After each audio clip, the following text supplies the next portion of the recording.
بیا هغه بهار په ختمېدو دی چې نور رابشي بیا هغه بهار په ختمېدو دی چې نور رابشي او ژوند مو ټول ضایع کړو بیا په دې چې وایو بیا بشي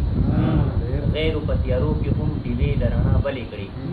غیرو په تیارو کې هم ډیوې د رڼا بلې کړي مونږ یو په غفلت او په دې تمه چې سبا بشي او بل یو چې زما د قام بچي تیارو کې لوی شول اوس پرې د علم رڼا بده لګي زما د قام بچي تیارو کې لوی شول اوس پرې د علم رڼا بده لګي او دوی خو خواږه د ښکار خوړلې نه دي د مینې غږ پرې ځکه چغه لګي او بل وایي چې یو خوا دې واده په اسمان کړې ده بل خوا ګناهونو کې اخته یې تو یو خوا دې واده په اسمان کړې ده بل خوا ګناهونو کې اخته یې تو منې شه عابده لږ دوران دې دی بیا به عذابونه